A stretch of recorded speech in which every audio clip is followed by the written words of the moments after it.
Hey, everybody, and welcome. This is Bob, and today, you know what? I should have asked you this while we were just chatting, but you just want to go by Ben, Oh yeah, okay? Because on your email, I have your last name, but I won't use it just for your own anonymity.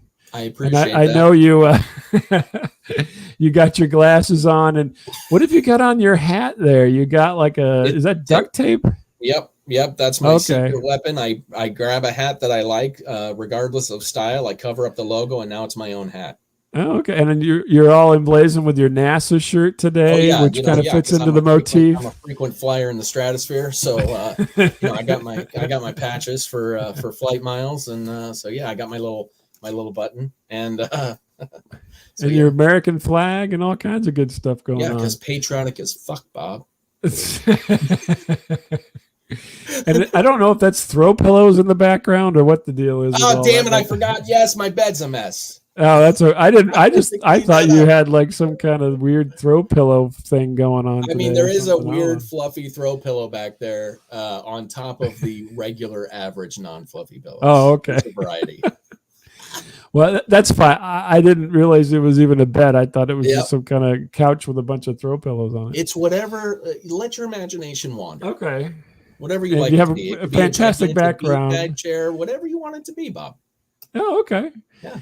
And the background is fantastic with all these albums. I think that you're trying to mimic that album that Carl Sagan helped put into space, the gold album with the little naked people on it. That's exactly it. Yes. Yes. Minus the naked people. That's exactly what I was going for.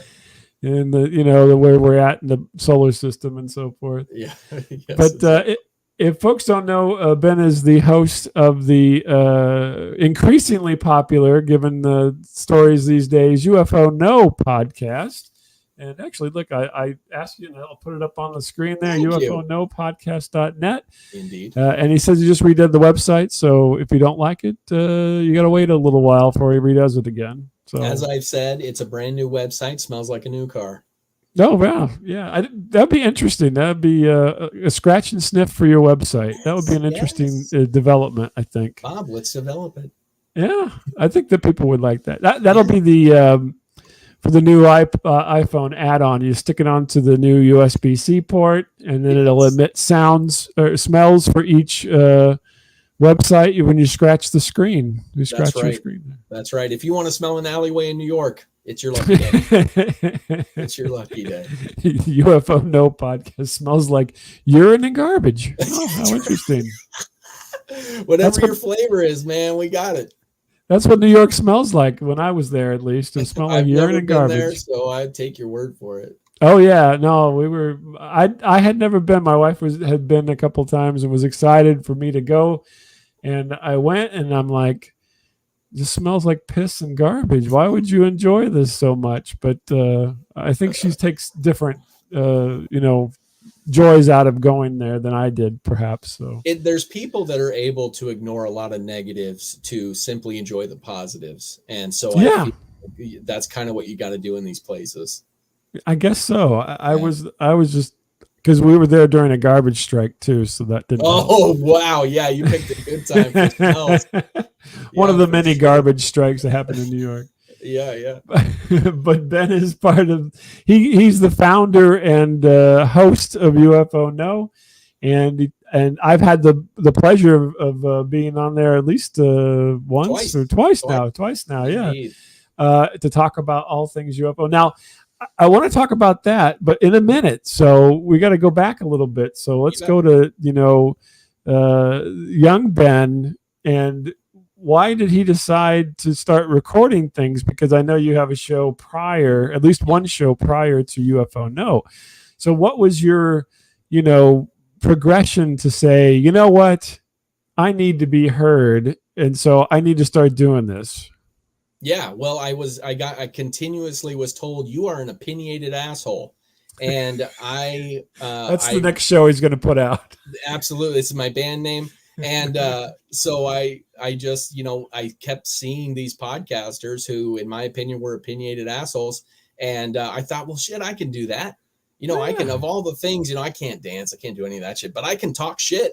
And so I was like, well, man, why can't I have a podcast? I mean, I kind of look at it like pirate radio, where, if you have something to say, find the easiest way to do it and do that. So I can't play instruments. I can't sing. So I use my voice in other ways, and that's to pick on the UFO community and also just highlight cool people. But yeah, basically it started from that. I mean, I just had a lot of opinions about conspiracies and aliens and whatnot, and enough people that were in my daily life were like, shut up already. And that I said, fine, I'll find an outlet and weirdos just like me. And so I took to the internet. I love how your voice goes up whenever you're doing your self affirmation there. Yeah, well, I'll find people that just want to listen to this. That's right. That's right. That's right. And That's you get a slight lisp. There's always a slight lisp and all that. That's right. Exactly. They'll love what I have to say. Well, it's there's almost like a Sylvester impediment involved in your inner voice. Always. That's just the way it is. Whether So hey, that's a quick aside. You have an inner voice, do you? Certainly numerous. Yeah. Yeah, because that's not necessarily the most common thing for people. Did you know that? No, in my head, it's like Nom. We don't bother naming the newbies because they go away so fast. We call them FNGs. They're gone 2 days later. It's just a quick turnaround. Oh, okay. Yeah. Yeah, but there's so many people in the world apparently, and I didn't even realize this. This was brought to my attention not that long ago because I just assumed that everybody had an internal monologue going on. Yeah. But apparently that's not, it's like 50-50 or 60-40 or something like that. I think people are lying. You think so? Yes. You're telling me that I don't believe that for a moment. I think people are lying for these polls because they don't want to sound crazy. Really? Yes. Because I've looked into the eyes of many a clerk at a store, and I'm pretty sure there's no monologue going on there. Well, they're just living a life of pain and standing there, taking your sweaty foot dollars that you pulled out of your shoe in the summertime and getting you a drink, a Gatorade or what have you. Let me tell you something, Bob. As somebody who's worked in customer service for a number of years prior to this, I can tell you that that dead in the eyes look, it's not truly dead. Okay. It's just that we have stifled our hatred. We've gotten so it's acting. Really? 1,000%. It is acting. So that dead inside look is because if we didn't look dead inside, we'd either look severely angry or we'd look happy, which is even worse. So yeah, it's just that is acting purely and simple. Well, this is all revelation. You're already this revelatory, and we're only in the first 10 minutes here. That's right. Because I go to the store or go wherever. It doesn't matter where it's at, right? Yeah. And one of my goals is always to try to make that person behind the counter, behind the till, or whatever, to make them laugh somehow. Yes. By saying something off the wall or some kind of weird comment. And I mean, my hit rate is very low sometimes. I mean, and so I'm assuming that either they don't want to be, they don't want to participate in my nonsense, or there's just nothing going on. I mean, it's really kind of sad some way. I mean, maybe in your area, I get you. I mean, definitely there are those people that are truly dead inside. There's the awkward ones that really they have no idea how to have a conversation. Then there's the other people that they see so much crummy human behavior, they don't even know how to respond to positive humor. It's almost a foreign language in that space. You know what I mean? I guess I'm going to keep trying though. So you should never give up, Bob. Unfortunately I can't because it's compulsive behavior, but but that's why I kind of bought into this whole inner monologue situation. Cause I'm like, well, yeah, it makes sense to me. I think everybody talks to themselves. I truly do. I mean, they might not talk to themselves the way that we all talk, like some of us talk to ourselves, but I definitely, it's hard for me to imagine that there isn't some form of inner monologue going on. I mean, it just, I don't know, man. Well, I think you need to put that on your questionnaire whenever people come on. Hey, do you have inner monologue? I am Just see if absolutely. anybody said. Just see if anybody says no. Yeah. Do you have schizophrenia tendencies? Do you, multiple Well, maybe. personality disorder? Yeah. Yeah. I'll just start doing the health It is questionnaire. hereditary, so. Oh, yeah, believe me, I know. So you decided that you wanted to do this podcast because basically everybody else is telling you to shut the fuck up, and you're like, Yep, no, never. exactly. Well, as you had mentioned, I had another podcast before, and that was called The Beginner's Guide to Cannabis. And I think that would have been a pretty profitable one. You probably should keep that one oh, going. well, the hard part is like I don't share a lot of the same values with that demographic. So it would have been very counterproductive for me to stay in that format. Simply because like, really the only thing I have in common with other stoners these days is the fact that they're stoners. I mean, otherwise there's very little else I agree with them on. In fact, they almost exclusively annoy the shit out of me. And so my thing is I was really trying to like teach people who are new to it. I worked in cannabis before all this.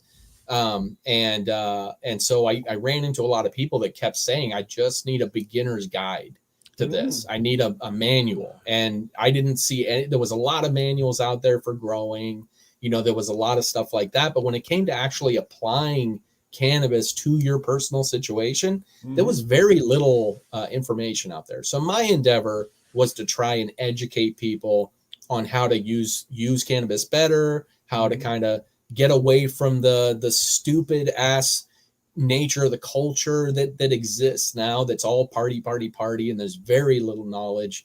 So really that was my endeavor, but it just wasn't fun, Bob. It just was not fun. I mean, it I wasn't didn't, okay.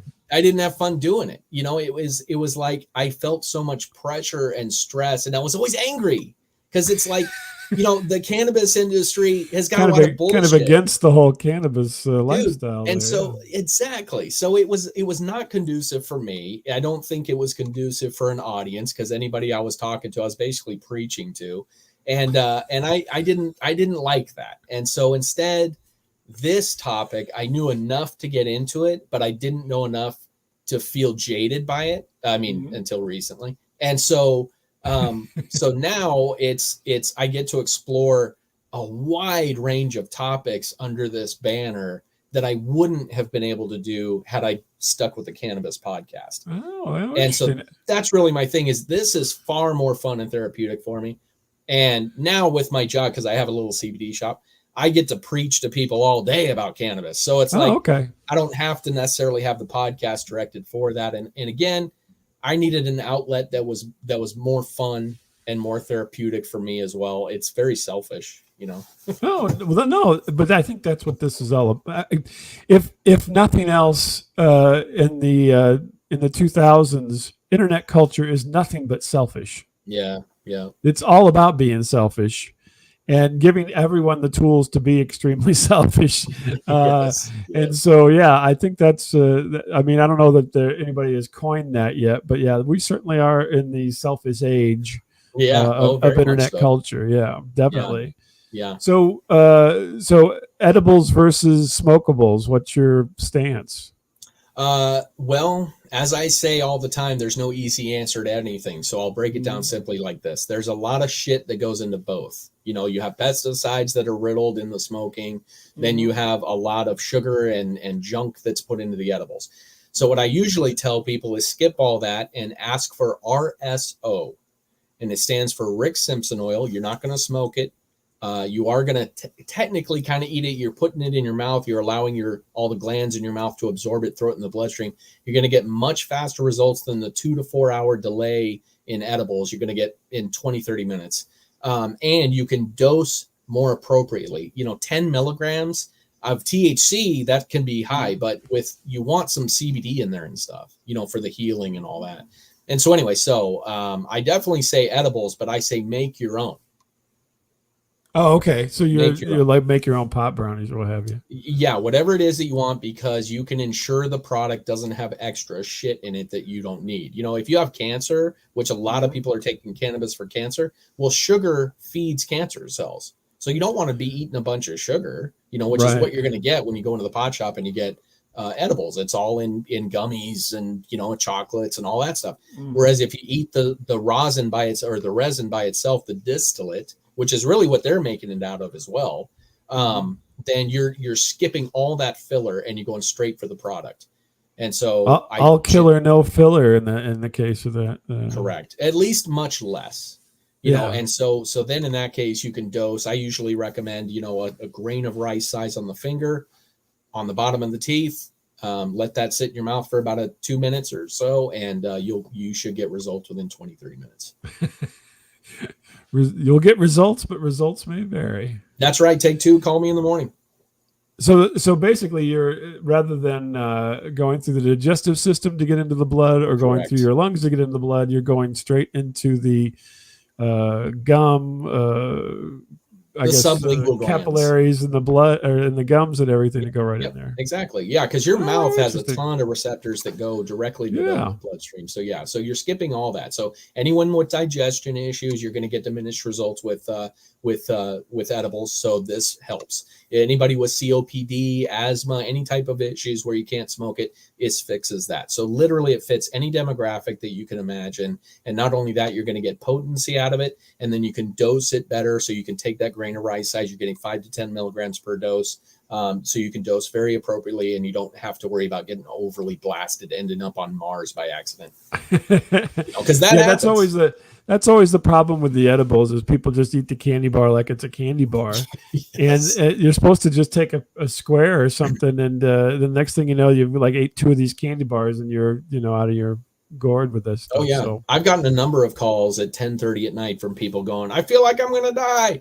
And it's like, I promise you're not going to die. You just need to go to sleep, breathe. You're really, really high. That's what gets people. Yeah. Yeah. And I constantly, again, preach about dosing appropriately. Take 5 milligrams at a time. Don't go for the 10 at a time. Don't, even if you think you're not a lightweight, you can't take that shit back. You're on the ride at that point. So if you dose slower and you move up slower, as they say, low and slow, then you're more likely to pinpoint your appropriate dose and have a much better time than if you try and take too much and ride the tiger. Wow, we're learning all kinds of stuff today. Get out. Oh yeah, yeah, man. Yeah, I tell a lot of people, look, if you want to get high better or you want to feel better with cannabis, I'm your guy. Dr. Feelgood. That's right. That's great. But do you still have those shows out for people to download or no? You can go find the Beginner's Guide to Cannabis. I think I went to I don't even remember, episode 20 something. I don't remember. Yeah. Okay.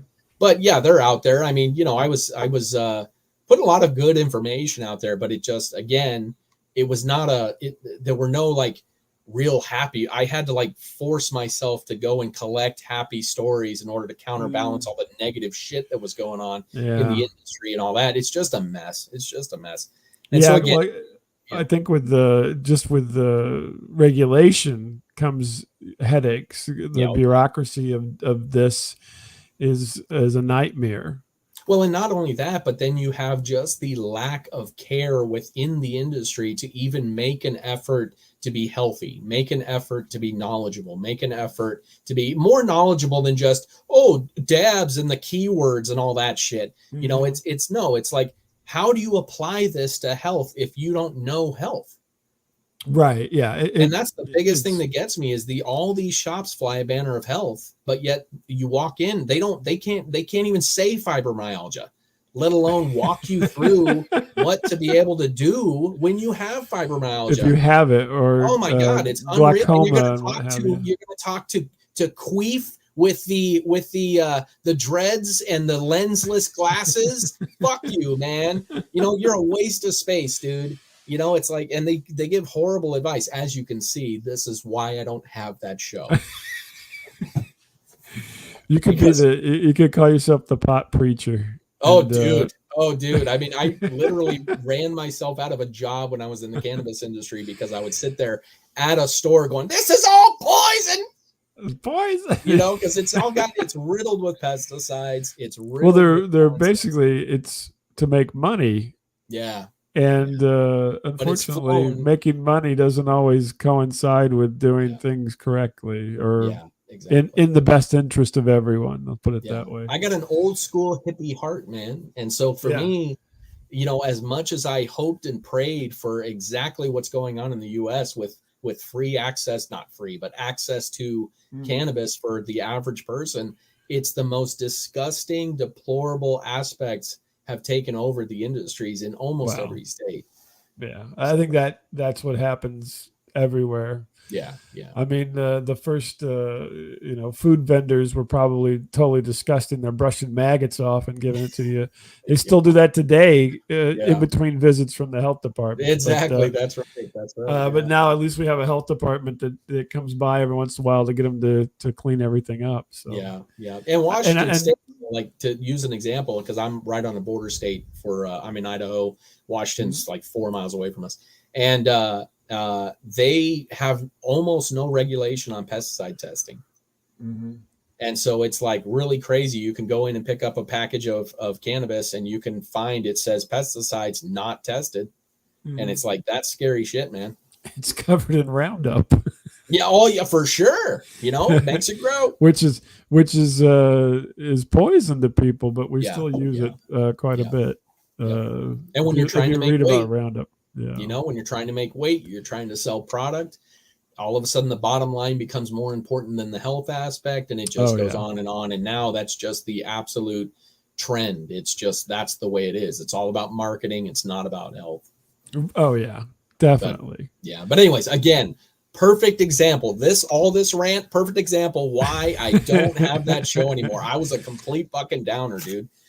Well then So, and let's that's not who I am. Like, you know what I mean? Like, I don't like to do that, but it's like that's what this industry does to me. let's move on to the current Thank you. show. Yeah. I don't want to get you upset or anything. No, no, Although no. I'm I good. do I'm find good. it I'm fascinating, over it. and I really thank you for your take on these things Yeah. because it really is quite interesting. It's so new and is still in process for there's some states that haven't legalized. I think for me, sorry, just one little note Yeah. here. Just I think the decriminalization of marijuana is so important Yeah. because there's so many people who get put in jail for stupid stuff like that, and so this is a good way. I mean, we have to get power through all this in order to get to the point where we don't have folks just going to jail willy nilly for Yeah. having stuff. So anyway, that's my little dot on everything. Well, let's move over to Well, UFO No yes. and talk about that. So you said I'm tired of being angry talking to people about cannabis. So guess what? I'll talk about UFO That's stuff right. or That's right. conspiracy stuff. Yeah. So Mixed bag. when you made that switch over to that, right? Mhm. What was your? I mean, was there anything else on the list that you crossed off? No, not really. I mean, I guess, I did the basic market research, which was kind of look at everybody knew true crime podcasts were big, but again, that's a very dark topic and it's kind of a niche thing. And so when it comes to UFOs and, basically the reason why it's called UFO No is simply because I think everything's connected. And so that's where it allows me to be able to venture out into the supernatural, the paranormal, the fringe topics like conspiracies and whatnot, because so much is tied together. I kind of have a running joke on the show that almost every episode Nazis get brought up because there's a lot of shit that ties back to the Nazis, but it's kind of a running joke because I mean it never fails. It could be we're talking about the ancient world UFOs and stuff. We end up talking about Nazis. If we're talking about the modern UFO topic, it ends up going back to Nazis. It's just really fascinating. And so that's just kind of evolved on that. That basic premise has stayed, but the show itself, all the topics around it, my own opinions about things have formulated through the course of the show. If you start listening, I'm a balls deep believer. But now you listen, and I'm very much a skeptic. Yeah, no, and yeah, having participated, yeah, I was surprised how skeptical you are sometimes on Yeah, these things. yeah, So, but so then you're like, okay, I don't want to do a true crime thing, so let's yeah. do a UFO thing. Well, I had And a blind friend. Real quick, I got to tell you this oh, story. sure. How we came up with the name. So it was like a band meeting, right? And I treat it like band practice. Like if we don't rehearse, if we don't do it, we're not doing our job. Like we're not trying to Hmm. get better. You know, if you don't do it, you don't get better. So I very much treat it like band practice. And so I'm always working on it. I'm always working on things. And so I'm sitting around. I had originally on the show, I had my friend Blind Mike, and I've called him that forever because he's blind. And and He's so actually blind. well, he's like legally blind, but like really fucking blind, right? So he can do amazing things. He's a very talented guy. He used to skateboard and amazingly play the shit out of Guitar Hero. But you put him in a dark room and he's useless. And so, anyways, amazing. But you know, we've been friends for a long time, and he again very opinionated asshole. So I thought, well, this is perfect. And Wow. so we're sitting around and we're going, so what are we gonna name the show? And Blind Mike says, oh, we should name it Oh No You Didn't. And Mhm. I said, it's too long. What if we just go UFO No? And there it was. Oh, cool. Yep. Well, thanks, Blind Mike. Yeah, exactly. No, Somewhere it's in a good. space, he has been kidnapped and he's in space, and they have been threatening to anal probe him at any moment. So we're on a He'll rescue never mission. know if it's a dark room till it That's right. happens. That's You'll right. never know. You'll never see it coming. He'll That's for never sure. feel it. That's right. As a blind person, they have no anal feeling whatsoever. He'll never know. Well, at least he won't see it coming Yes, at he'll him. never see So it coming. Yeah, yeah. yeah, reach for the stars. Were you drinking a cup of soup in there? What the hell's going No, on with no, that it's thing? just a giant mug for coffee. Oh, okay. Yeah, yeah, yeah. So UFO. It's a great name. Thank you. I can't believe that somebody has UFO no podcast.com because you have Yeah. .net. Yeah. Well, I think it was more price for me than than Oh, anything okay. else. I think the .com was a bit spendier than the .net, and so I was like, again, I'm a cheap bastard, so I was Okay. like, I'm going Well, for the the net. network kind of works with the whole thing as well. The Yeah, network tag, so that's good too. yeah, it's all right. That's interesting. So you're gonna do this. So it was Blind Mike originally going to be like a co-host or something, Yeah, yeah, or yeah. It was me, Blind Mike, and a friend of mine that only lasted 2 episodes, which was my friend Lucas Dixon. We called him Doctor Dixon, and and but anyways, we you know his thing was the only reason the reason why he only lasted 2 episodes is we could sit in a room, and I don't know if you've ever met anybody like this, but I worked in radio before too, and so I would meet a lot of people that just clam up on the mic. But he could be in a room and talk perfectly fine, but the moment he got in front of a microphone, he went full retard, and it was unreal, man. And you know, so I thought he'll get over it. You know, we did a first episode, but dude, the way he taught, he basically, it's like his brain went numb. He could not, all he could do, and I love you, Lucas. If you're listening to this, I love you. But all he could do was take what you said, reformulate it, and then spit it back out. And that, so that's really all, which, hey, that's great, you know, but it's like, you So he's know, like a he just petered play-by-play out. guy. He He's a just play-by. petered out because I think he realized like he wasn't adding much. He was just regurgitating what we were saying. And Oh, me and that's Mike funny. were rapid fire. You know, we were. And so anyways, Oh. but yeah, so that's yeah. Oh, But cool. anyways, that Well, I was the feel three of bad for us. the And guy. Yeah, I don't know what it is. You're right. There is some,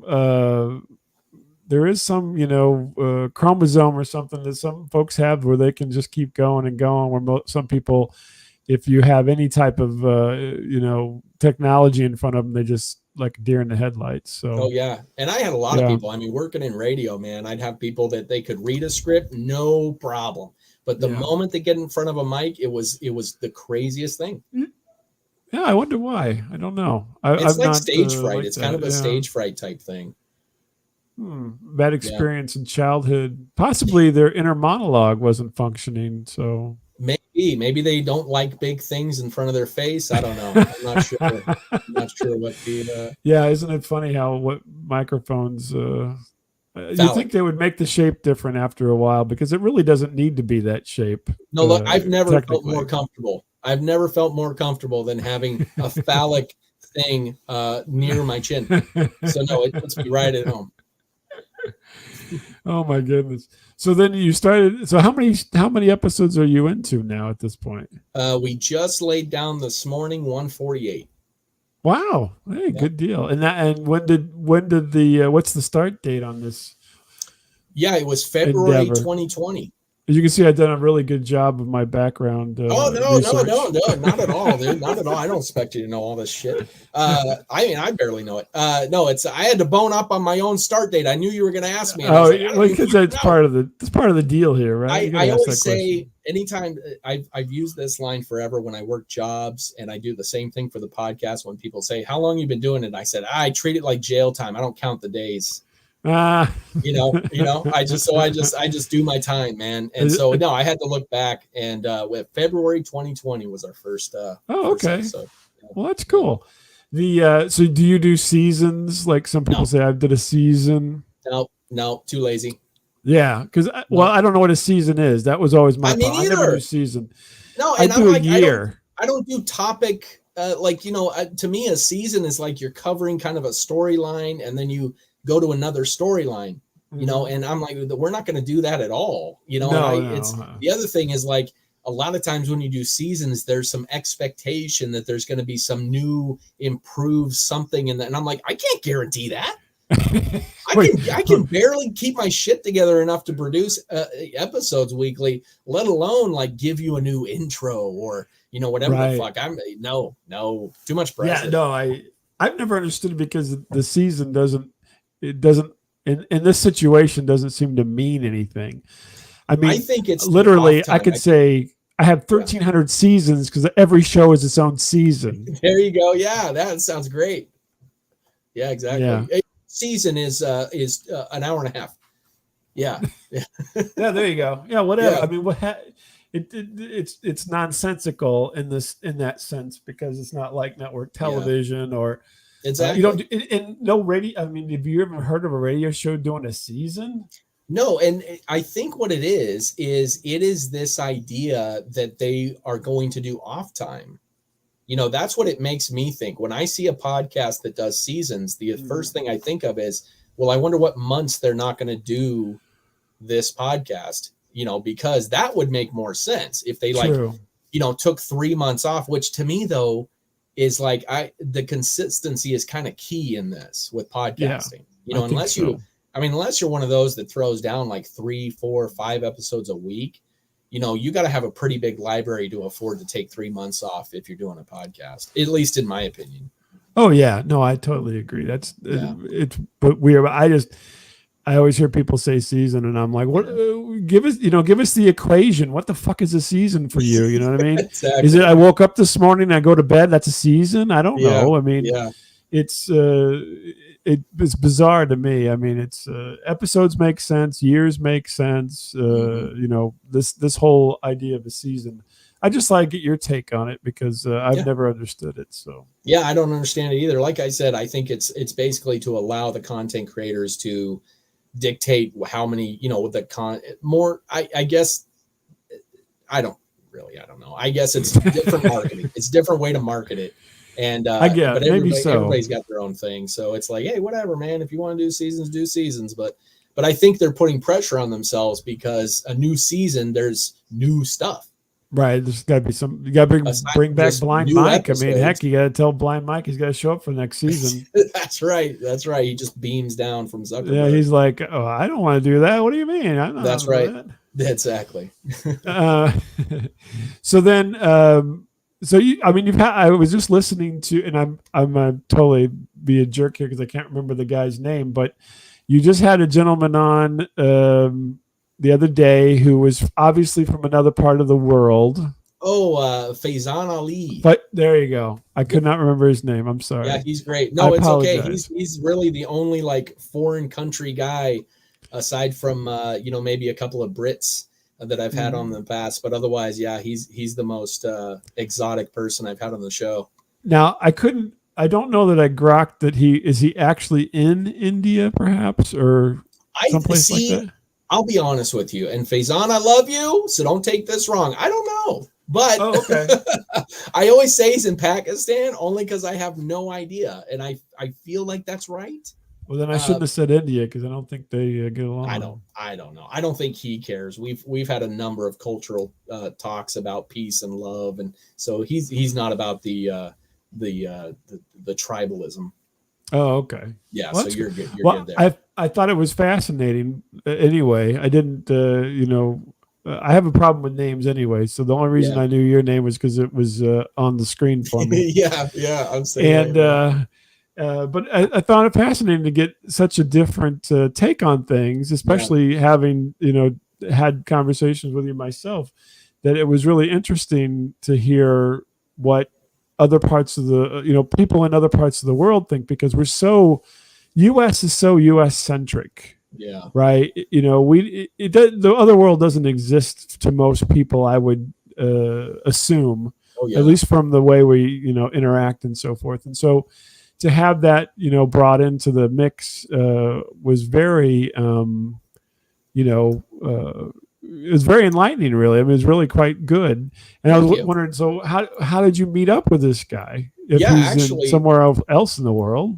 yeah, I found him on my other podcast, which was the Beginner's Guide to Cannabis. Oh, really? So he talked about that, and he come over and talk about this then, huh? Yeah, so I same principle as I was reaching out to people to have guests on and see if I could get other perspectives, because I'm all about that. I feel like the most times I learn is through watching or listening to other people and their perspectives on things, and then digesting that and kind of assimilating into my own beliefs or structures, or also like that doesn't make sense to me, so ditching it. But with him, I reached out, he reached out to me, and we had a phenomenal conversation about different cultural uses of cannabis, and in everything from spirituality to regular daily custom use, and so it was really cool. And then, man, it was like 2 years later, I guess, he hit me up out of nowhere and he was like, hey, I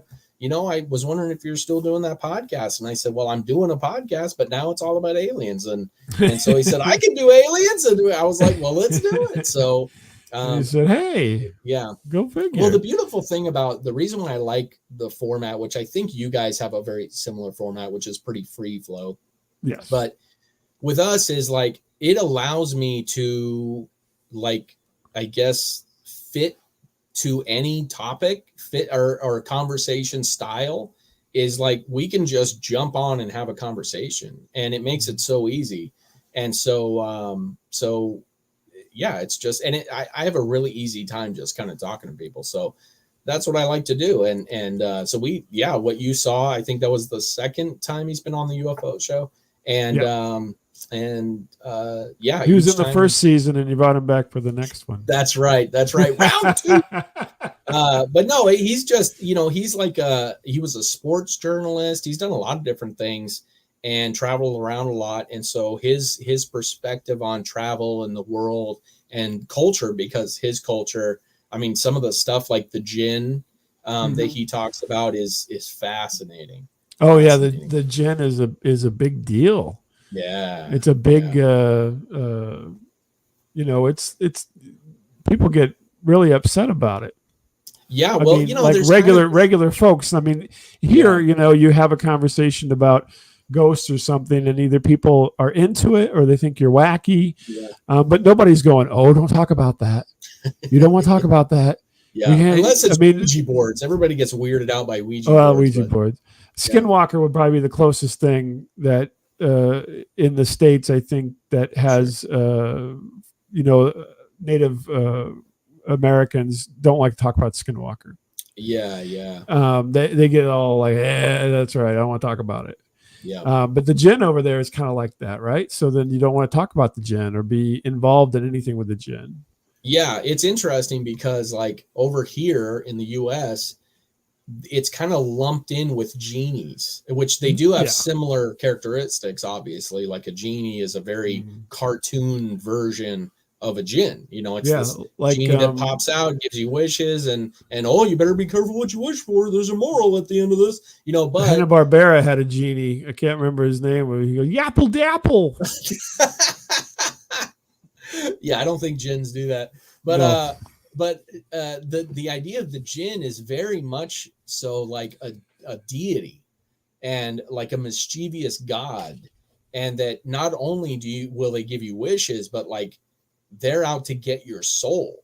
And so Right. it's Yeah. this It's a whole trickster. other, yeah, it's this whole other level Mhm. to this idea of a genie. Is like, you don't necessarily, in the US it's like, oh, I can't wait to find a magic lamp on the beach, but like over there they're like, I don't want to fucking find no magic lamp.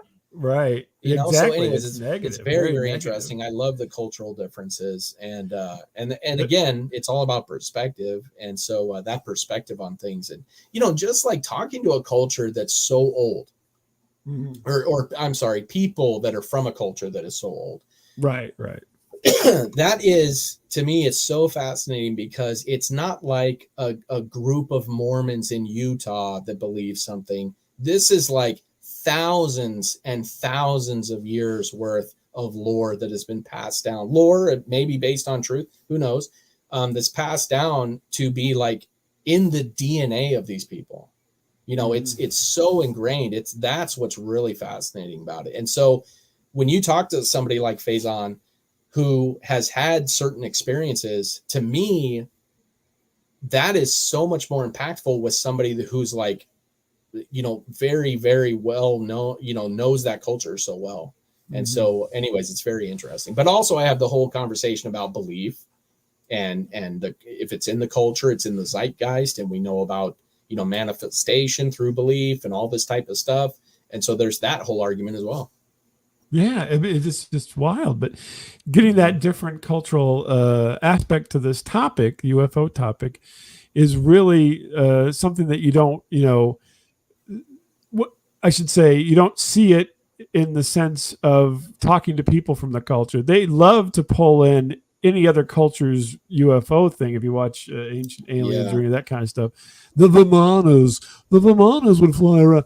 Now I don't know that and I believe that the folks in India, believe all that and so forth. But it's like they're kind of usurping their cultural bit there and bringing it into their thing rather Well, than like you being, said, you don't have a lot of the people from the culture talking on the show. You have a right, lot of experts that research the culture, and then they talk right, about the culture. But, like, again, I mean, I love to get, researchers and all that kind of on, but I like as they say, the boots on the ground style, which is the people that live in those countries, that experience that culture every single day, not just through books, but I feel like they're going to have such a more flavorful and colorful take on these experiences than a researcher would reading it in a book, and yeah. that's what I really love about it. Now I need you, just as a wish list kind of thing. Mm-hmm. So I needed to get a rabbi Okay. and a priest on the show because of the obviously the religious connotations to UFOs. There's a big aspect of this that I think um, isn't being explored greatly Mm-hmm. out in the popular culture. Is once all this kind of comes to the forefront, if it's real, then are they children of God? Are we only the children of God? What's where do we land on all this now? I don't know if have you talked about that before? A little bit. I had a guy on who was a Christian with a faith-based podcast, and a really nice guy, but he almost kind of catfished me into interviewing him, because he made it out as though he was a conspiracy guy with a Mm-hmm. conspiracy podcast. And when I got him on, come to find out, they never talk conspiracies on their podcast. It's all faith based. And so my That's whole so thing was, typical. it's so funny. And so, as a person, he was interested in conspiracies, but to be honest, I was running circles around this guy. But what I did is I took the opportunity. I said, all right, since you catfished me into this, Mm-hmm. no holds barred, I'm going to question your faith. And Mm-hmm. so it was a very much so a conversation about, how do you believe in God but yet you're questioning what other people believe about aliens and abductions and all this stuff. And so my argument was, what I said this to him. I said, what's the difference between you and Susan, who gets abducted and meets beings, and she's sent back with a message and feels compelled to share that with strangers? Right. What's the difference between you and her? And he was like, wow, I never thought of it that way. And, seriously, and like, never thought of that. Okay. And I was like, wow, dude. I said, well, to me, the parallels are uncanny. Yeah. You know, like you both believe in a sky daddy of one form or another. It's just theirs is like a multilingual family, and yours is just dad. And so I said, you know, to me, there's no difference in this whatsoever. It's all based on faith and belief. And so for you to, you know, put your nose up to anybody that believes in aliens for any reason whatsoever, or for other religions for that matter, is very funny to me. Yeah. You know? Oh yeah. I always, this is going to sound terrible. I always tell my kids, you know, if somebody says they believe in God, they got to believe in Bigfoot. Yeah. Because there's no difference. Exactly. And, you know, I used it more as a example to say, you know, that belief is belief. And until there's proof, then there's just belief, right? So you can't make fun of these other folks just because they believe something different, because it doesn't matter. It's all the same. Right. And that's the big reason why I don't make fun of people on my show that say crazy things, you know, is it's because it's like, what do I know? Am I really that arrogant to think that it's not real? Do I really know that for a fact? No, I don't. And so, you know, I used to be a hardcore atheist as well for a long time. And at some point I realized, because I believed in aliens, Bob. So here it was. I believe, unbelievable. I believed in aliens. Happen. You never know. But yet I didn't. I was an atheist. And one moment, I don't even know what I was doing, but I had this realization that I'm like, oh my God, I'm such a dumbass. Like, how do I believe in this with no evidence? But yet I'm saying no, there's no possible way God exists with no evidence to the fact that to disprove it. So I'm like, it's the same thing. And at that moment I have been agnostic ever since, which is basically, hey, I just don't know. Most people are you know, the irony in most people's lives, they don't even know what's happening. You know, it's they don't, like you brought it up to this guy. No, oh really? I never really thought about it. It's like, how in the hell could you not think about it? That's what I thought. Inner monologue. But anyway, we'll move on. yes. But yeah, it really was. I was like, I just, the fact that he said that, I was like, dude, really? Like, it never popped in your head, you know? But that's what I told him. I said, the parallels are uncanny, man. Yeah. It's uncanny between what you're talking about and what they're talking about. It could be the same. If you just took the words out, it could be the same conversation. Yep, that's right. The only difference is, I would say, is that lady is not taking money to push her belief. Well, unless she writes a book, but yes. Well, at least she's giving you the book. Yeah, very true. No, that's true. And not handing around a plate. Yeah. It's just not just taking it right out of your pocket. And then that's a whole other conversation. And getting tax breaks. I have a problem with all the money that's in religion, obviously, for my statements. But that's not what we're here for. So you went from a believer now to being a skeptic. Yeah. So what would you say? Was there one particular event that kind of pushed you, or has it been slowly overdoing these shows? Two, Bob. There's two moments that two events that I can highlight very effectively. So one is that over the course of time, I started realizing that, you know, when you listen to people behind the scenes, like physicists, and when you talk to, you know, when I listen to people like Eric Weinstein, you know, who is a physicist that works in these sectors, who's never been shown evidence, even though he's been told he was going to be shown evidence. All these types of things that say, look, there have been work in anti-gravity since the 1930s. So it's very possible that there is some very highly advanced government technology that is behind the scenes that we have no idea about. And TR3B, right? TR3B. TR3B is a very great example. The exact triangular craft that is 600 feet in diameter. Mm-hmm. And so we're talking about when people describe a football field triangular craft, well, from up high, it's not going to look like it's 600 feet. It's going to look like it's probably 100 feet. So I think that's what they're describing. So there's that. There's the fact that over the course of time, the lack of evidence that was continuing to come out and the amount of evidence that our government clearly has some pretty advanced shit. I just started realizing, like, this could very easily be government technology. Right. And then the one guy I had the most faith in, which was Dr. Stephen Greer. I followed him and I relentlessly make fun of this man now. But you used to be a Greer deer. Oh, big time. You could call me a Greer groupie if you want to. Yeah. But there was a moment where he did a video on Instagram where he was no videos of like showing the event, right? This is something that bothers me so much in the UFO community is people withstanding that get up there and just tell stories with no evidence. You know, this is an evidence-based endeavor. So if you come to the scene with any story, anything at all, come with some receipts to back it up, because otherwise, like, there's no business, and there's plenty of dipshits doing this, you know, in the Bible Belt, that you don't need people with government credentials doing it too. You know, it's like, keep the testimonials out of it, the hearsay out of it. So anyway, he puts this on Instagram talking about how he's in a field, and mind you, it had this really inspirational music behind it, which is just gross. And so anyways, he's on Instagram. It's basically up his nose.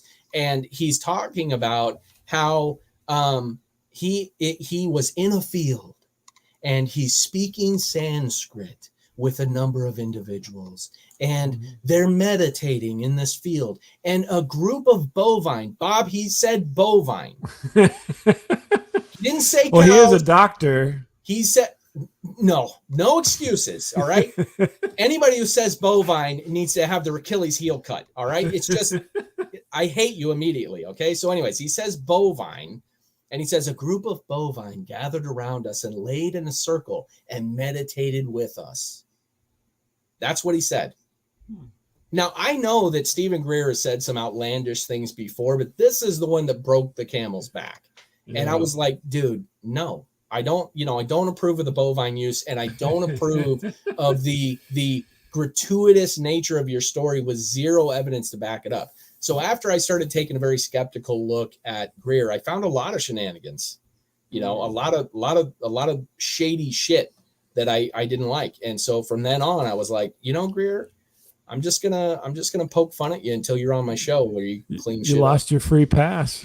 Yeah, that's right. I would think if I was in the middle of a bunch of bovine laying in a field that it would be noxious. Yeah. They fart constantly, you know. Constantly. How can you focus on anything?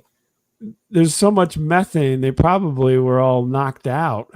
Yeah, they were hallucinating. If it was true, they'd just be like laying there in a heap, like, you know, the pod people or something. I don't know. Yeah. It'd be crazy to be in a bunch of cows farting away there. So yeah, it was really obnoxious, and to see that. And so after that, everything I see of him now is just so ridiculous that it's lost. And not only that, we're talking about the guy who calls himself the father of disclosure. He's been doing it for 33 years. Right, 33 years, what evidence has he brought forward other than 140? I think he's got like 144 people that have come forward to tell their stories with no evidence.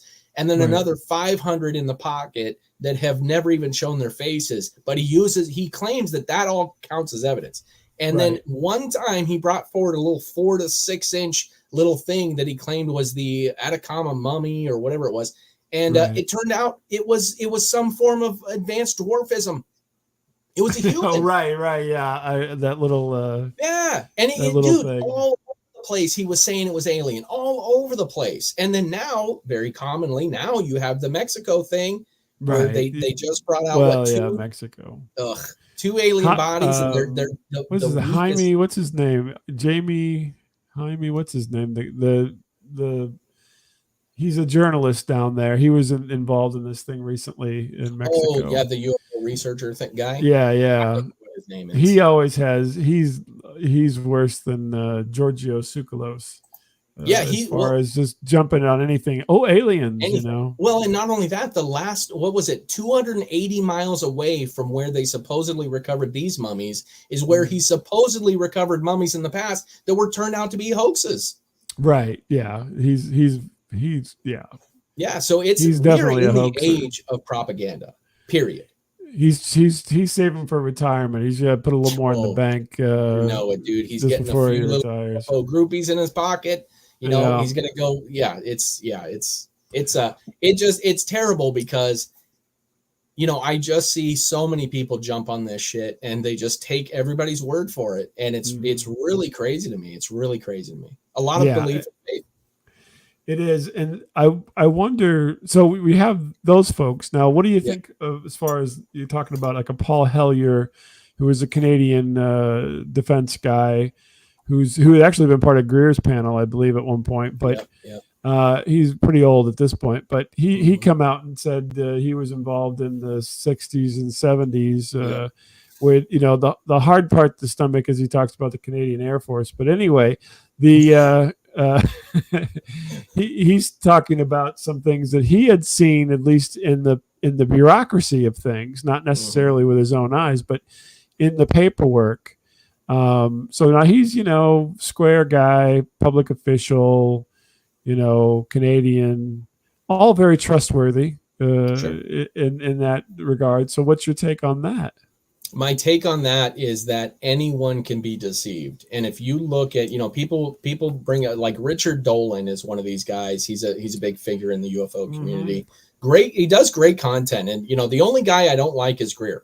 Otherwise, I don't have really anything personally against. I mean, Elizondo, not a fan. I really absolutely hate Jeremy Corbell. So there's a few I really can't stand. He just looks real douchey. I think he needs to change his style. I hate that guy so much. Anyways, but my big thing is, like, I think a lot of these people have simply been captured because they want to believe. There's a great movie called Mirage Men, and I talk about this all the time. And it highlights a guy name? Richard Doty. Richard Doty. He looks like he is a shit-eating, grimace looking guy I've ever seen in my life. He's so Weasley looking. Absolutely. And he did the whole. Yeah, he is Weasel. He did. I watched that Mirage Man. I've watched that. Oh, you have?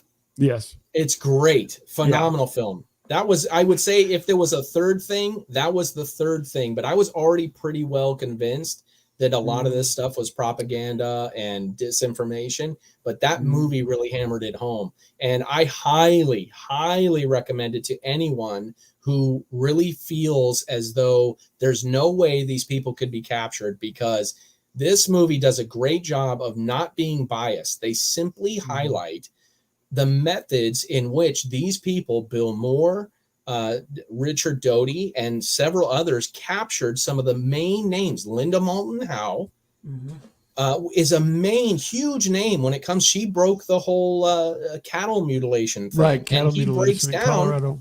Exactly how they did it, how they captured her in that film. And so, anyways, I think that's what's happening a lot. You have admittedly, within the intelligence communities, you have admittedly people that want to believe in this. They believe some pretty out there shit like ghosts and dino beavers. And so when that's the case, those people are easily captured. It's the same way that I say that people that are uber patriotic could be very easily captured by people who use nationalism to capture that. Not to be against your shirt. You're trying to bring them right on your side. Yeah, exactly. But all I'm saying is that, because I love my country, I hate my government. And the fact that the government is so deeply involved in this from the very beginning, we're talking Roswell and before the Kenneth Arnold stuff, all that, the government has been involved, number one. And so people like to say like it's this cover up of aliens and stuff. And I'm like, I think it's a cover up of technology and propaganda. Mm-hmm. So then, you're Jesse Marcel Roswell, right? Yeah. So you're thinking that they snowed him in that situation in order to, keep this under wraps. Basically, he found something, right? Yeah. He talked about it. Talks about seeing bodies. Yeah. Talks about touching them, the materials and all that. Yeah, and all that good kind of stuff. I think when you're talking about a guy like Marcel, you're dealing with a gentleman who never saw, and here it comes, the Nazis, never saw Nazi advanced technology in World War, never saw it, never knew about it, I bet you if you asked him about Operation Paperclip, he didn't know about that. So, probably not, because it wasn't, but he was sectioned off into the bomb. They were part of the Enola Gay arsenal that went over and bombed Japan. Yeah. So, look, and this is not to discredit anyone that served. I'm not discrediting their military service or anything like that. But in the Mirage Men film, they specifically highlight that they target belief and patriotism. Paul Benowitz is a great example of this. That's exactly why they were able to capture him. He already believed in UFOs and aliens, which I believe that aliens are out there. I just don't know that they're in our atmosphere. And his nationalism, because he was a patriot, they were able to convince him that due to national security, they needed him to keep it quiet. Sure. And not tell anybody that it was aliens and UFOs. And so that's what they do a lot of times. And so in the case of Marcel and a lot of these people that come before, I think there was a possibility of things that he saw. Around the same time in Roswell, you had what was called Operation Sunshine, Project Sunshine. Right. I'm sorry. Right. Which is it was a high altitude testing radiation, high altitude sickness, all these things. It's known that they were kidnapping American Japanese and Japanese homeless women, children, diseased, mentally ill people, and putting them in these balloons and launching them in the atmosphere to test real life effects on the bodies. Now, what happens at high altitude and space? The eyes start to bulge. The head starts to bulge. These people are already emaciated. They're children. So what is Marcel going to see when he comes back and looks in the desert? And what is he seeing? Thin, spindly arms, tiny body, large heads, big eyes. So I think that's atmosphere radiation effects. And it could be. But it's certainly totally plausible. Absolutely. So I think if we're using the court system's bar of judgment, it brings reasonable doubt into the fact that it is aliens and extraterrestrial technology, as opposed to some hand-me-down technology, captured technology from the Nazis, the Nazi Bell, perhaps something like that, the Foo Fighter type thing, energy craft, whatever it was, the Glock, exactly, and filled with these Japanese prisoners. And so you have that put together. Well, now you've got a guy who's like, I've never seen technology like this, like most average Americans wouldn't have. He's going to see bodies that he's never seen like that before. So I think it could be, I'm not saying it is, but I think it could be a case of mistaken identity. And then he was simply told it is aliens. It is UFOs. Boom. There you go. Yeah. Okay.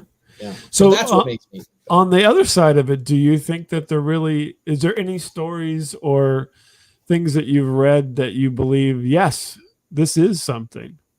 Yeah, Travis Walton case, the fire in the sky. Oh, right.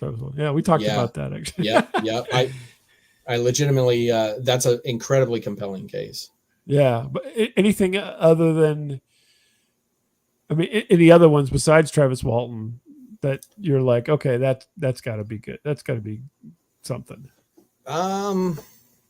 I agree with you on Travis Walton too, by the way. Thank you, thank you. Yeah, I mean it's incredibly compelling. I mean, It's wild, yeah. yeah. Really, I mean, no. I mean, Oh, not okay. not to be I mean, I know there's a lot of people that'll be like, "Wow, that's crack! I can't believe it doesn't believe." But the thing is like, look, when you look at the evidence that backs up a lot of these other cases, you simply have like stories. That's it. Right. Yeah. You have, I mean, there's the Zimbabwe one where you have a lot of these kids Right. The that saw kids, yeah. something, but man, Australia had the same thing. Yeah. you have There so was one in many Australia people. too. It was crazy, but you had Yeah. a lot of people, especially you had immediately UFO researchers descend upon these kids.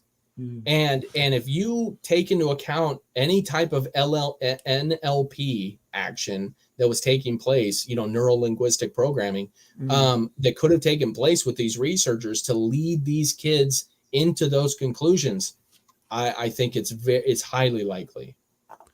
So then why is it still secret? Why, if we go the other way and we say it's military, why is it still secret at this point? Why don't we utilize it, to its fullest potential and end some of these silly skirmishes that are going on?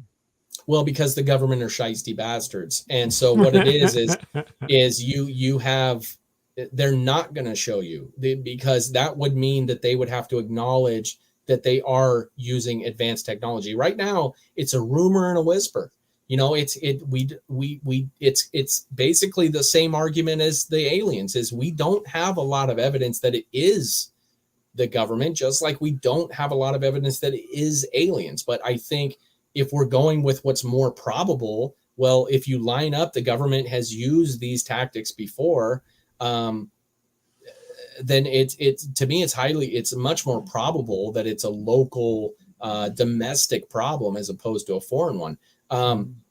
But I think they are using these things. I think they're I mean, not I get a little woo woo here, but same argument is there is compelling evidence they're using energy weapons. There's compelling evidence that they're manipulating the weather. There's compelling evidence that you're on the HARP array bandwagon. That's right. There's compelling evidence that they are using satellites to manipulate all kinds of energies. There's all kinds of compelling evidence to suggest that they are using these technologies, but going to the Arthur C. Clarke quote, which is any significantly advanced technology is indistinguishable from magic.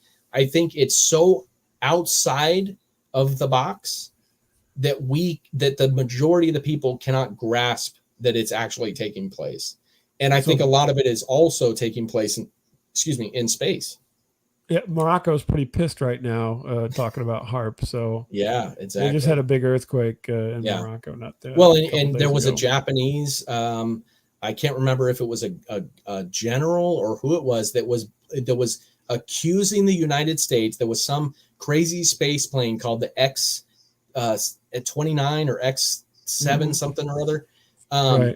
And that he was saying that every time this ship took off, there was a tsunami, or every time the ship took off, there was an earthquake somewhere. Or so there are people that are talking about this stuff, but it's either never in the media or it's completely brushed off as conspiracy and fake. And that's where it dies. And then it becomes chemtrails and, and all the stuff that may or may not be. But as we go on, things start to come out that, oh no, this is actually much more, likely, like all of a sudden they're saying, well, yeah, we're spraying the shit in the atmosphere, but it's not what you think. Right. So you're on the chemtrail bandwagon then? Do you say chemtrails? Well, I don't like to use that word because it's been so misused for so long but NASA came out and said we are spraying shit in the air, but they legitimately said we're spraying shit in the air, but it's not chemicals, it's not this. But then you have circumstantial evidence that shows up in soil samples that show forever chemicals that are in the soil, in forests and things like that. So I mean, it's very clear, that there's some shenanigans afoot. So then, where do you land on space? Well, the other legitimately they call it Space Force, but I Yeah. believe personally Space Force has been around at least since the 80s. Oh, I agree with you 100% on that. But If not earlier. if not earlier, exactly. Yeah. Maybe Yeah. Yeah. even well, Space Force probably was it 73 was our last moon mission. Supposedly, I don't even know about the moon landing, Bob. I'm so lost now these I would days. say Space Force came into existence right after the last moon mission. So Yeah, that would be that's my logic tells me that that happened because there's absolutely no sense to do all those moon missions and then stop doing the moon missions after you've made so much progress. The makes more sense to say, oh, we stopped doing the moon missions because we've now turned it over to be a military operation and we don't want to talk about it anymore. Yeah. So yeah, well, actually, by the way, I was been wanting to tell you this. So I was talking to my wife the other day about they have the Hubble telescope and then now you have the James Webb telescope. Yeah. And we were talking about those and the pictures and everything. And I go, wait a minute. Those aren't telescopes, those are weapons. Yeah. Because what they are, any good military operation has to have visuals, right? Yep. And so those are looking out into space, and there's probably something else involved that's not just a telescope. Oh, I agree. I don't think there's anything in space that is one thing. Right. It makes no sense to put something to go to that much trouble, the hundreds of millions of dollars that these satellites run to make it just surveil the climate or just right. Just take pictures of galaxies. No. It's a very we have this goes into very much so speculation land because we'll never know. We'll know if it ever gets used in public facing situation. Yeah. But yeah, we won't know until you may not even know if it happens then because they'll try to say it's something else. But I'm like, why would they do that? And in my head it just clicked. I'm like, no, those are sighting devices for weapons. Oh, I agree with you. I mean, look, you have those weapons going from a very infantry type thing. You have people that can hold a radar gun on a target, and that brings down artillery. And so I think very similar to what's going on is there's these very long distance lasers that we know that they can use. And so you could launch that motherfucker out as far as you want. And so it doesn't even look like you're targeting anything. It looks like you're just taking pictures of the galaxy, and really you could highlight whatever you want. So I don't think I've heard that anywhere else yet, and that's why I was kind of flipped in my head, and I thought, oh, I should talk to you about this. Yeah, because I definitely agree with that. Because I don't think I have, but I think that. So, what about moon bases? Are you in on moon bases or no? We're gonna wrap it up here. I know I've got a lot of your time here, so. Oh no! I absolutely believe that. I believe that that. Look, again, I believe and I don't believe. I mean, it's because I don't know. I have to land on I don't know. And I'm very skeptical of belief and faith. So my whole thing is like, if I say I believe something without evidence, I'm falling for the trap. So I kind of lean on, I think that there's very compelling evidence that there are bases on the moon. But I think there's some very compelling evidence that there could be a lot going on Mars too that we have no idea about. If you look at what China's doing, I mean, they're trying to go to Jupiter and shit. These countries, they better watch out. There was a movie about that. Yeah, exactly. And it's interesting because there's certain news articles that have come out saying that the U.S. and China are in arguments about one spot on the moon. And it's like, wait, you have an entire orbital satellite that you can pick anywhere on it you want, but because the lighting and the vista is so nice, you got to have that one spot, and you're going to battle China for it? What the fuck? It's like lakefront property. This is where all the money's going to be made on the moon, is right here, because you can see the Earth coming up, and I think everybody's going to want to be here. I think it's that it's already crowded. That could be. Because otherwise, why would you need to? why would you need to battle China for one spot? Go 200 miles the other way, man. You got Right. plenty of room, supposedly, There's but nothing it's up like, there. no, I think there's a lot more, going back to the Space Force thing. Yeah. I think there's so much more going on in space than we will ever know. By the time we find out, it'll be 50 years beyond that. And they, I say all the time, Project Bluebeam, this whole idea that there could be a staged alien invasion and whatnot. It's like, they might use holograms, but at this point, they've talked about mining asteroids. They've talked about mining the moon. They've talked about these things, which means if they're talking about it, chances are they're doing it. And if that's the case, you're not going to have any idea if it's a mining ship or an alien spaceship. Right. Like unless they put USS, not an alien ship on the side, like how are you going to know it's not an alien spaceship that's coming through the atmosphere? Like let's take the TR-3B, as we said, 600 feet, diameter. Well, shit, man, that comes through the atmosphere looking like a spaceship instead of what we know that it looks like. And you've got an alien invasion. I've got if you haven't seen it, there's a documentary called UFO over Illinois. Oh, I haven't seen it. With Peter Jennings, who used to be I like Peter Jennings. Peter Jennings used to be the ABC news anchor. Yes. Yeah. He did this documentary on a UFO that went over near St. Louis, where I'm at, went from Highland, Illinois, down all the way to the river, past Columbia, Illinois, and was spotted by 3 police officers who all described the same thing, as well as a bunch of other people. It's one of the most well-documented UFO sightings at that time, and I think it was 2000, 2001-ish. Anyhow, UFO over Illinois, you got to watch it just because it's really interesting. And it takes the, kind of nightline / dateline approach to the subject back then.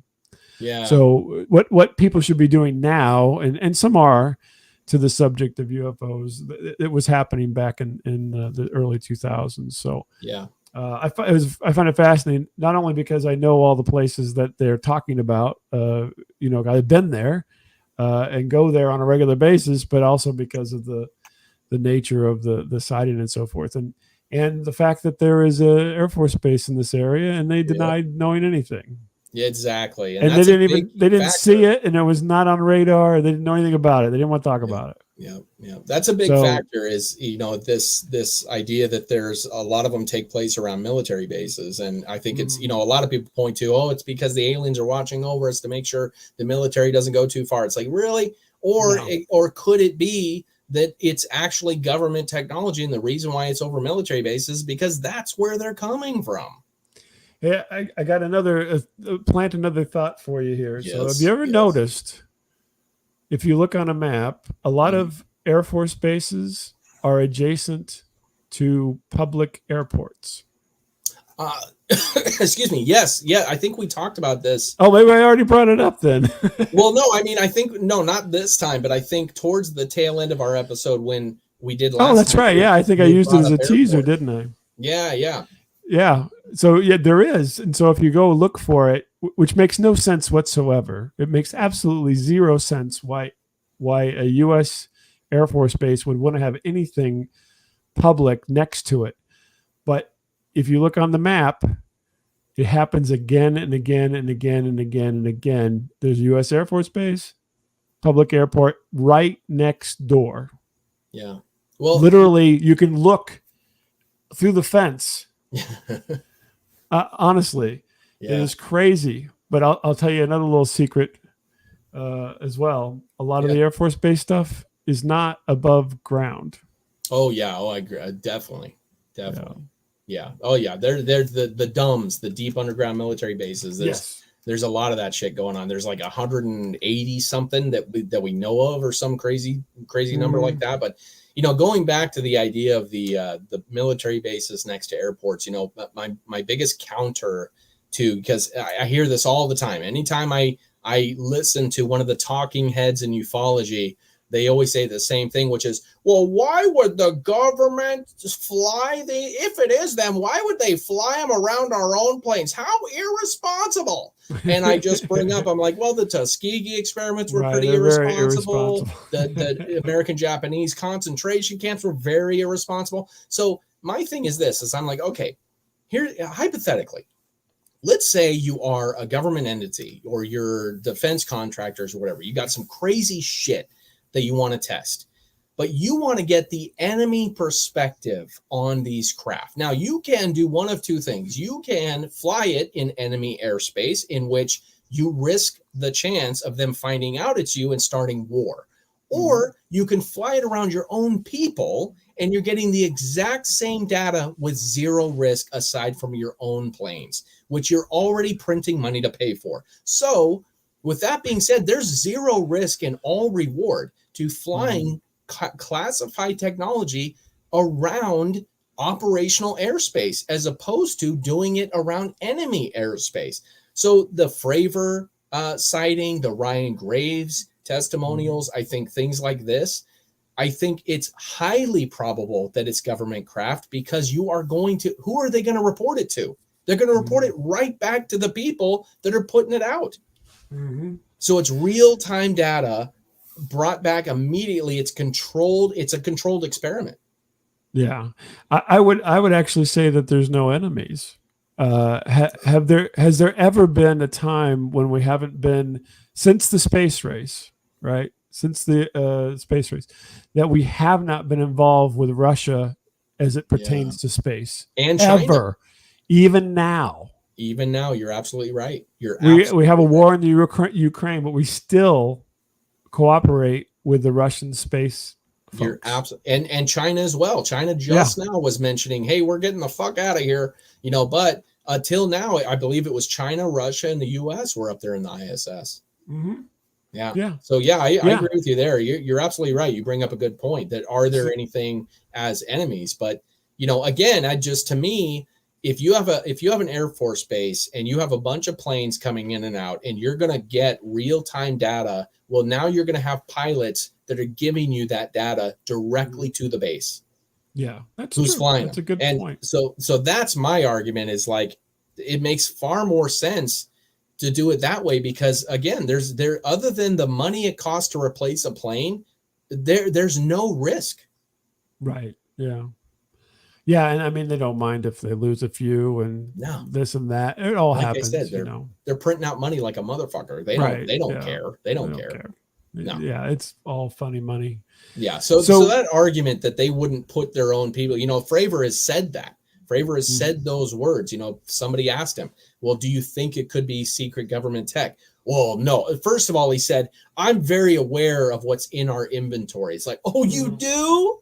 You do, Fravor? You think you're in the know that much? No disrespect to a top ace pilot, but I'm telling you, dude, I don't care if you're in Top Gun. I don't care if you're the Top Gun of Top Gun. You're not in the know of what's coming out of Lockheed Skunk Works. You're not in the know of what's coming out of DARPA. You're not in the know of what's in the deep, dark recesses of the government. No fucking way, dude. So to me, it's the same arrogance as a spiritual guru telling you they talk to aliens. It's the exact same. It's like, I know, I'm aware, I can't be fooled. It's like, dude, I don't, again, no disrespect to the talent and the expertise that it takes to be an ace pilot, but any Top Gun pilot will tell you it is so hard to see things from the air.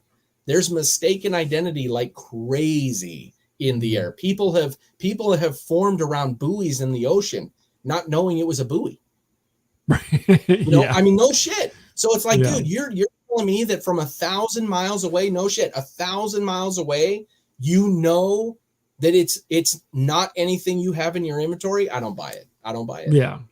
I had a weird experience. I went to Hawaii last year and I saw a cruise ship as we were flying to Hawaii down in the ocean. Isn't that crazy? That is unbelievable. I took a picture of it. Crazy. But it's so small, you can just barely tell. But anyway. Was the size of a football field and had no form means of propulsion. This is a tiny little thing. Maybe I'll use that for show art. I don't know, but Yeah. so It just, what's next for UFO No? I mean, obviously we're not on seasons, so what's the next? You said you wanted to get Greer as a guest. Is there any other A-list UFO guests that you want to get? Oh, I'll pick a fight with anybody. So yeah, I want to get them all on. I want Christopher Mellon on. I want Lou Elizondo on. But the truth is they will never come on my. I've actually gotten a response back from Greer, not from Greer, his team, I should say. Right. Yeah. Because I reached out very early on with a very sincere letter of saying, hey, I'd love to have Stephen Greer on to pick his brain on these things. You go over his career and his journey and blah blah blah blah blah. And the first thing they did is they asked me for my numbers. And so I just wrote back, not big enough. And that's it. And so I figure, well, eventually once I get up there, because, obviously he does podcasts, but he only does the big ones. And so I'm like, well, maybe someday, but for now, I'm just going to keep calling him out until he comes on the show and he clears some things up. You just actually provided more proof than anything that this is a business for him. Yeah. Oh yeah. 1,000%. Because if he was about getting the message out, numbers would not be the question. Absolutely. And that's my dude. I've had people that will said, oh, I'll be on your show for $75 an hour. And I was like, go suck a dick. I was like, I don't even make 75. What the fuck are you talking about, man? Or these people, like I've known people that were charging $200 for an interview, and it's like, dude, I get that there's a point where you have your time is valuable. I understand that, my time is valuable as well. But as you said, to me, it is almost contrary to the idea of disclosure. Is that, why are you not willing to simply showcase your information? And, like we put out on our show that, hey, if you like us, support us, but I don't do sponsorships. I don't do anything like that. And so I'm kind of the same. I think the same way is like, why are you trying to, why are you trying so hard to monetize the truth? Right. That's what I don't really get. Then as soon as you're monetizing something like that, then it's not, it changes it. It's it's a Schrodinger's cat situation. Once you once you open the box, it's something else entirely, especially when money gets involved and so forth. So yeah, and I'm not against the money. I'm not against monetizing it, but to restrict your knowledge to $200 an hour or $75 an hour is just, and really all they're doing is coming on and telling you a story. It's not coming with pictures, videos, because if they had any of that, they'd fucking show it. So it's not coming with any of that. It's coming with hearsay. And it's like, I don't pay for rumors, dude. Unfortunately, they can't, because Jeremy Corbell slaps his name at the bottom of the screen. So that's why I hate that motherfucker. I just Ben, don't like it. Don't like him, dude. And Jeremy Corbell, if you're out there, dude, I really do hate you. So if you'd love to come on my show and I'll tell you to your fucking face, I'll do it, Corbell. I'll do it. Yeah, I can't give you any definite affirmation that he listens, but okay. You never know. I'll find him one way or another, Bob. Well, Ben, thank you so much for taking time with me today, and everybody, UFONoPodcast.net. And go listen. It's very fascinating. Obviously, we ventured into that territory a little bit here, but it's much more in depth and much more, lots more ideas that float around. So you gotta listen to it. A lot of deep dives into topics. Yeah, a lot of deep dives. Yep. So everybody take a listen to it. And thanks, Ben. And we'll see everybody next time. Thank you very much.